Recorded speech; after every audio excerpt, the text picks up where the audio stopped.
Hello you beautiful people, King Aaron here with another guide, this time on Ningguang. I'm not going to waste your time today, so let's get right into it. Ningguang is 4-star Geocatalyst user with the label of the secret 5-star, since she does what she's supposed to absurdly well. Our Regal Rock Thrower is used mainly as a Geo main DPS and can act as a sub DPS as well, since a lot of her damage will be coming from her Elemental Burst. Her Elemental Burst is the most damaging part of her kit, as it lobs a massive amount of pebbles at enemies, dealing massive damage. Her Elemental skill is her worst, as it only serves to indirectly buff her kit. She summons a screen at a location that beings can walk through, but it blocks projectiles from enemy rock throwers. This screen is amazing since it does two more things. If it is up when you cast your Elemental Burst, the screen will drop, but it will cast a duplicate version of your burst.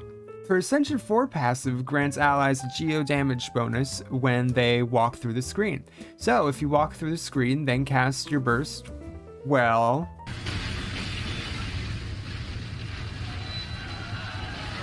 However, be aware that the projectiles fire outward, away from Ningguang before homing onto the targets, meaning if you are next to a wall or geostructure, the projectiles will collide with them instead of homing onto the enemies. So it is very important to be out in the open when using her burst. Next part of her kit is her normal and charged attacks. This is also the core of Ningguang, as you will be using this part of her kit extremely often. Her normal attacks lob 2 homing pebbles at an enemy. When they collide with an enemy, Ningguang gains a friendly star jade that will float around her. She can have 3 of these floaty pebbles at once. You can actually build up these floaty pebbles out of combat if you thwack glowy rocks around the map, which, since she's also a rock type, she farms very easily, cause everyone knows rock beats rock. Her charged attack lobs 1 bigger homing rock at an enemy, dealing decent damage and sending away her friendly pebbles along with the charge attack, which will also home in on enemies. This charge attack deals so much more damage than her floaty pebbles and normal attacks do that it's generally best to get 1 or 2 star jades from normal attacking once or twice, then charged attacking. Her Ascension 1 helps with this, as she does not consume stamina from charged attacks if she has a little floaty friend by her side. Furthermore, you are able to speed up collecting more floaty friends with her by walking forward while normal attacking. It almost doubles the speed of the animation of her attacks, allowing you to get off more damage than standing still. Generally, the rotation for her, no matter what, would be to activate her Jade screen, walk through, then immediately use her burst. Then go Pebble Rock over and over until you switch off. Then repeat. This changes only when using Shimenawas, which I will get to later. So talent priority would be her burst, then normal attacks, and then her skill, which you really don't need to level up if I'm being honest. Now, quickly for Constellations. C1. Her normal attacks deal small AoE damage. C2, when Jade's screen is shattered due to summoning in a location it cannot be summoned, it being shattered by taking too much damage, or by using Ningguang's burst, the cooldown will be reset. This can occur once every 6 seconds. C3, Star Shatter, her burst, gains 3 levels. C4, Jade screen increases nearby allies with elemental resistance. This is her worst constellation. The C5 increases the level of her elemental skill Jade screen by 3. C6, her best constellation. When her burst Star Shatter is used, Ningguang gains 7 friendly pebbles to float around her. So after using her burst, you can immediately charge to attack and deal insane damage again. She does not have a best in slot artifact set, but she does have 3 options you can run that work decently well with her. Her best as of now is 2-piece Archaic Petra with 2-piece Noblesse Oblige. This set not only increases her geo damage tremendously, but it also increases her nuke damage by a massive amount as well. If you do use this set on Ningguang, you will have to learn how to manage your energy a little bit, since she has the lowest burst cost in the game as of right now. You won't have to think about it a whole lot, as it should be up almost every fight, especially if you have another geo character paired with her. An option on the exact opposite side of the spectrum is a 4-piece Shimenawa set, as it grants her a great amount of attack, as well as allowing her normal and charge attacks to deal a huge increase of damage. I used to run this set when I didn't have a good Archaic Petra 2-piece on her, and she would deal about 25k per charged attack without buffs, whereas now she would deal about 19k. So it is a huge difference. However, you will again have to worry about her burst, as now, technically, it costs 55 energy instead of 40. It's also kind of annoying to play around if I'm being honest, but it does have tremendous benefits. Her last set she can run is a mixture of the two, benefiting both her normal attacks and charged attacks as well as elemental bursts. This one is 2-piece Archaic Petra and 2-piece Gladiator's Finale or Shimenawa's Reminiscence. This increases both her burst and charge attack damage due to the attack and geo damage increase, leading it to be the most versatile option available. Other sets like Retracing Bolide and Wanderer's Troop can be used on her, but they come with heavy downsides that do her no good. So you can run them, but I highly recommend that you switch off when you get something better. For 3 to 4 star artifacts, you're going to want to use Resolution of Sojourner for the attack percent on the 2-piece and the charged attack crit rate increase on the 4-piece, Braveheart for the attack percent on the 2-piece and the increased damage to targets above 50% health on the 4-piece, Martial Artist for the insane increase to the normal and charge attack damage you will be getting with it, or Berserkers for the insane crit chance it provides. For substats on these artifacts, you're going to want the normal stuff: HP on the flower, attack on the feather, attack percent on the timepiece, geo damage bonus on the goblet or attack percent if you don't have a geo goblet, and a crit rate or crit damage circlet. The substats to prioritize are crit rate and crit damage as an absolute must, then attack percent and attack. As per usual, you would want to give her a weapon that is all around best for her. However, she doesn't have a best in slot really, so I will discuss the options she does have.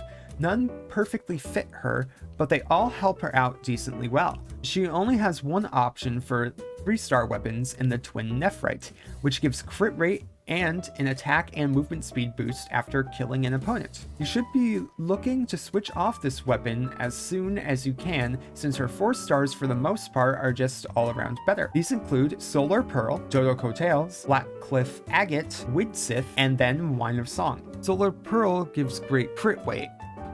Wait, what the fuck? Solar Pearl gives great crit rate. It also gives an elemental burst, elemental skill, and normal attack boost. The only downside to this weapon is that it does not boost Ningguang's charged attacks at all, which is one of her greatest sources of damage. But other than that, this weapon is her best 4-star weapon. Dodo Coattails is another good option if you have it, since it increases your charged attack damage through your normal attacks and then increases your attack through your charged attacks. It's okay on her. Other characters use it better, but if you do have it, it is a good option.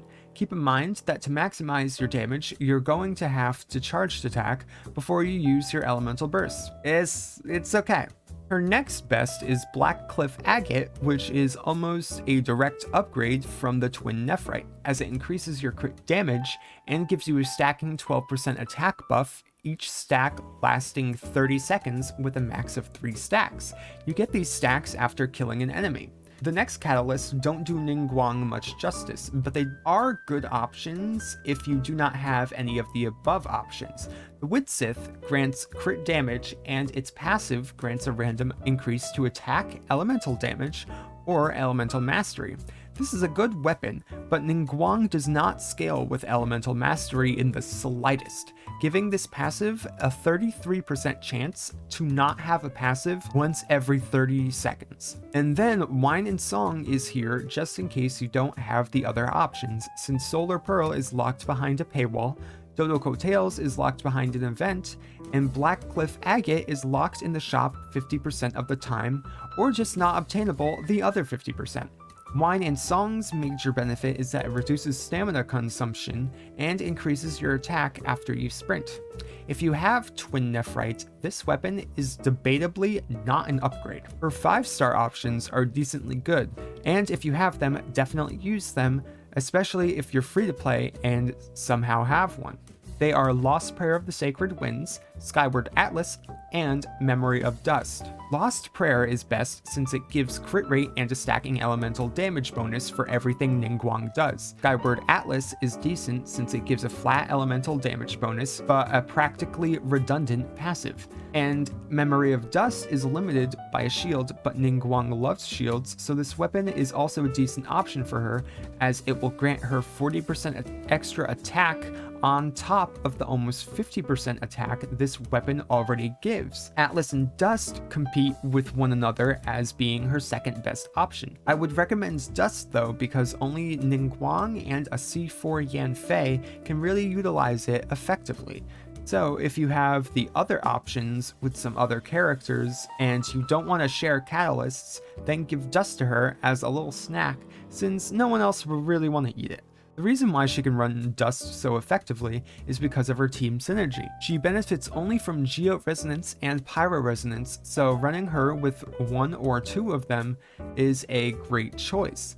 She does not pair well with any other element since none of them help her maximize her own capabilities. She really lacks a whole lot of synergy due to her Geo main DPS role, relying on Zhongli to get her through most encounters. She can be paired well with any Geo character and also with sub DPS or defensive pyro characters. That's really it. She just hates people, I guess. Her work husband is Zhongli due to his absurd Geo shred with her and crazy shield. She can also provide him with increased damage for his elemental burst, and they're also cute together. If you don't have Zhongli, Noelle, Thoma, and Sutu Xinyan are decent options, as they provide the shields and the Geo or Pyro resonance that Ningguang is going to need. For a sub DPS option, her best is Albedo, as he will shred for Ningguang and also benefit from her shredding for him. He also gives her Geo resonance. Other options are Zhangling or C2 Klee, since they provide Pyro resonance and giant bursts of damage and, in Klee's case,